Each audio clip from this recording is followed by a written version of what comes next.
Africa has to open up. Africa has to develop products with the technologies which are required and suitable for Indian market, so that once they open up, if they produce the products which is required by the Indian market, there can be bilateral trade. And once trade will improve, the prosperity will improve. You're a smallholder farmer, we want you to move on the value chain so that you see agriculture as a business, not just producing to feed yourself, but to feed yourself and also to have surplus for the market, and then use the resources that you generate from the sales to also go back to expand the agriculture. It starts with a small farmer in rural Tanzania shaking his head. He just harvested raw cashew nuts, promised a decent price, but the payout comes far less than expected. Meanwhile, thousands of miles away in US farmland, a cashew grower hears whispers. India is securing more nuts from Africa. The market might soon leave us behind.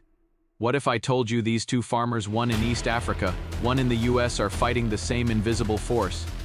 That the deals being made between India and Tanzania could remake global supply lines, squeeze US farmers, shift profits, and change who holds the power in the backyard of cashew trade? By the time this video ends, you'll understand how raw cashews move, who cashes in first, and why what happens in Tanzania could decide whether US cashew farms survive or fade. Tanzania grows tons of raw cashew nuts, but raw isn't where the big money is. When the nuts are cleaned, shelled, packaged, processed, they fetch far higher prices. In Tanzania, raw nuts go for about $1,200 per ton, but kernels shelled nuts can go for more than 5 times that. India and Vietnam are global leaders in processing. They import raw nuts, add the value, then export kernels to developed markets like the US. Meanwhile, Tanzanian farmers often sell raw nuts and get a tiny slice of what the finished product turns. If others are capturing most of the profit downstream, what does that mean for US farmers who try to compete on processed cashew kernels? We'll explore that. India's growing eye on Tanzania. India doesn't produce enough raw cashews domestically to keep its processing factories busy, so India looks outward to Tanzania and other African nations to source raw cashews. Tanzania benefits from the demand, its production has surged.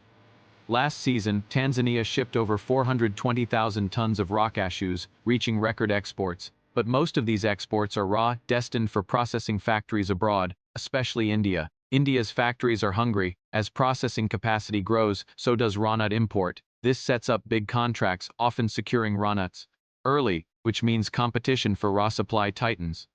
More demand means more contracts. But who wins those contracts, and what happens to US farmers when raw nuts from Tanzania flood the global market?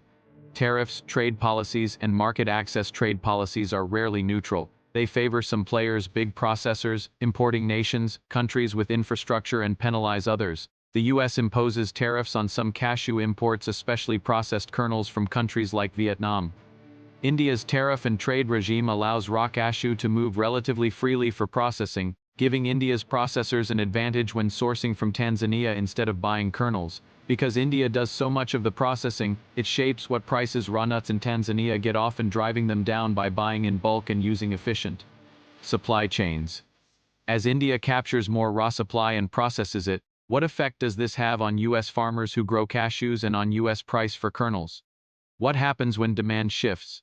US farmers in states or regions where cashews are grown are facing rising costs. Labor, land, inputs, regulatory compliance. Processing facilities are expensive to build and operate.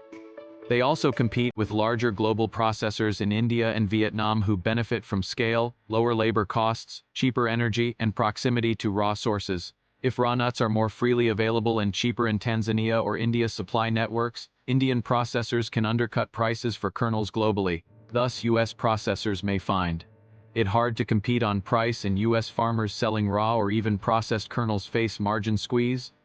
But might there be policy levers or shifts in partnerships that could tilt the playing field back for US farmers? Let's see what's happening in Tanzania and elsewhere that could change things. Recognizing the problem, Tanzania is trying to change the game. Instead of primarily exporting raw nuts, more local processing, value addition, and fairer prices are being emphasized. For example, government subsidies, financing support, and policies to build and upgrade processing plants. Cooperatives and associations helping farmers get better collective bargaining power. Fair trade certified local processors, for example, Mama Cashew, ensuring farmers get minimum prices and better contracts. But there are big obstacles: high startup cost for processing plants, energy costs, lack of reliable infrastructure, roads, power. and competition from big global players. If Tanzania succeeds in value adding, what does that do to the global market and specifically to U.S. farmers reliant on selling kernels or raw nuts? How does this shift change competitive dynamics? Here are forces already in motion: rising global demand for cashews, snacking, plant-based diets, gourmet, etc. Tariff shifts and trade tensions, for example, U.S. tariffs on processed imports pushing some buyers to seek different sources. India's increasing reliance on imported raw nuts from Tanzania boosts its leverage over raw supply. If India locks in long-term supply contracts, it may crowd out U.S. processors from accessing imported raw nuts or get them at advantageously lower cost, so U.S. farmers may face lower global kernel prices because India processed more, pushed supply up, higher cost of raw inputs if U.S. processors rely on imports that become scarce or expensive. Pressure to either shift toward higher value processing if feasible or get squeezed out. U.S. farmers and policymakers aren't powerless. Here are potential levers: invest in domestic processing capacity, build plants, cut transportation and energy costs, scale up, lobby for trade policy changes, tariffs, import quotas, or trade agreements that ensure fair access to raw nuts or kernels, or protect domestic processing. Form cooperatives, improve quality and grading to compete not just on price, but on premium product, for example, organic, specialty, sustainability assisted. Work on logistics and infrastructure to reduce cost, for example, better roads, storage, but many of these require capital, time, and political will, and success in Tanzania or India could raise the bar further. The global cashew market is shifting. Deals between India and Tanzania are not just about raw nuts being shipped across seas, they are about where value, profits, and power lie. When raw nuts are exported without processing, farmers lose out. When India's processing firms grow stronger, global supply dynamics tilt.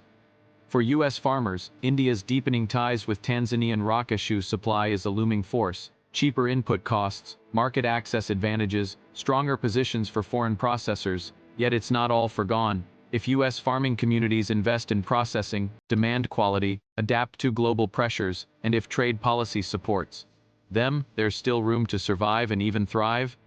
Because in this race, the ones who can move up the chain not just grow, but process, brand, deliver will capture not just profits but stability. When we started with the Tanzanian farmers' shortfall at harvest, and the U.S. farmers' worry across the ocean, now we see they're connected. The story isn't over, but whether U.S. farmers' fear turns into action, or gets swallowed by the market, depends on what choices are made next.